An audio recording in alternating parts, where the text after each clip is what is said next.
బీజేపీపై ప్రతిపక్షాలన్నీ ఒకే అభ్యర్థిని నిలిపితే ఆ పార్టీ ఓటమి ఖాయమంటూ ఇండియా కూటమికి బీజం వేసిన నితీష్ ఆ కూటమిని వదిలేసి తిరిగి ఎన్డీఏ గూటికి చేరారు. ఆయన తిరిగి తమ వైపు లాక్కోవడం ద్వారా ప్రధాని మోదీ, షా ఒకే దెబ్బకు 3 పిట్టలను కొట్టారని రాజకీయ వర్గాలు విశ్లేషిస్తున్నాయి. ఇందులో ప్రధానమైనది విపక్ష ఇండియా కూటమిని విచ్ఛిన్నం చేయడం. నిజానికి ఈ కూటమి ఏర్పాటులో నితీష్ దే కీలక పాత్ర. 2022 ఆగస్టు 8వ తేదీన బీజేపీకి కటీఫ్ చెప్పి తన చిరకాల ప్రత్యర్థి ఆర్జేడీ లాలూ ప్రసాద్ యాదవ్ గూటికి చేరి ఇంకోసారి ముఖ్యమంత్రి పదవి చేపట్టిన ఆయన ప్రతిపక్షాలన్నీ బీజేపీపై ఒకే అభ్యర్థిని నిలిపితే వ్యతిరేక ఓటు చీలకుండా ఉంటుందని, ఈ దిశగా అవి ఏకం కావాలని పిలుపునిచ్చారు.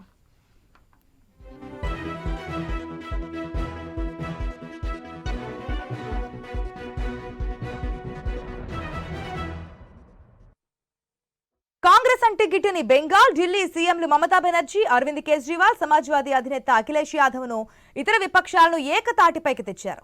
ఇండియా కూటమికి జాతీయ కన్వీనర్ కావాలనుకున్నారు. అయితే కర్ణాటక అసెంబ్లీ ఎన్నికల్లో విజయం తర్వాత కాంగ్రెస్ నితీష్, మమతను దూరం పెట్టడం మొదలుపెట్టింది.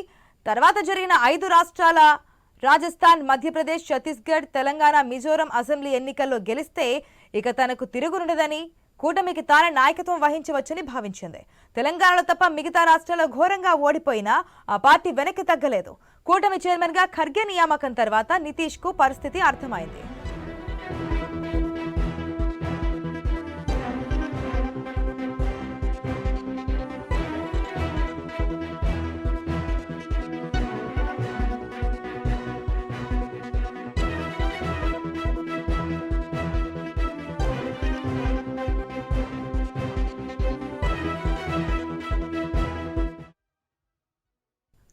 ఇదే సమయంలో మమతా, కాంగ్రెస్ నడుమ చిచ్చు మొదలైంది.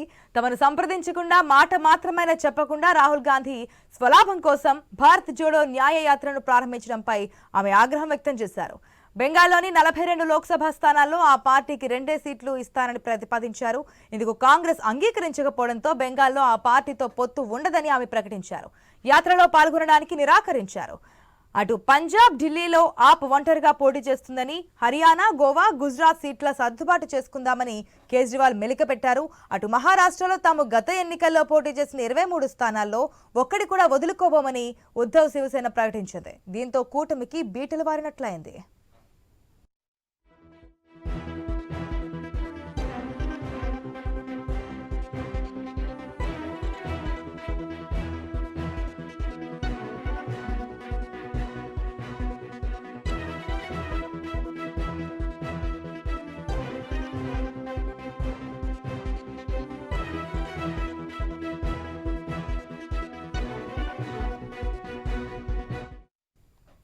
ఇండియా కూటమి సారథ్య బాధ్యతలను లాక్కోవాలని కాంగ్రెస్ చూసిందని, అందువల్లే తాము బయటకు వచ్చామని జేడీయూ సీనియర్ నేత కేసీ త్యాగి చెప్పారు. డిసెంబర్ 19న జరిగిన ఇండియా కూటమి సమావేశంలో ప్రధాని అభ్యర్థిగా ఖర్గే పేరును కుట్రపూరితంగా ముందుకు తీసుకొచ్చారు.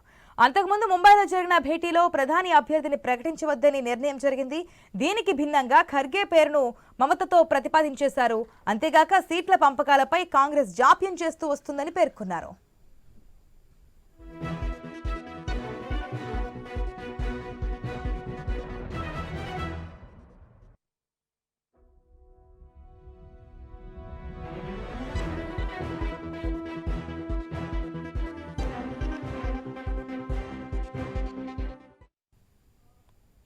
ఇప్పుడు 40 ఎంపీ స్థానాలున్న బీహార్లో నితీష్ ను తమ వైపు తిప్పుకోవడం ద్వారా బీజేపీ లోక్సభ ఎన్నికల ముంగిట ఎత్తుగడ వేసింది. కుర్మి వర్గానికి చెందిన నితీష్ తమ వైపు ఉంటే బీహార్లో 16 లోక్సభ స్థానాల్లో గెలుపు అవకాశాలు ఉంటాయని యోచించింది.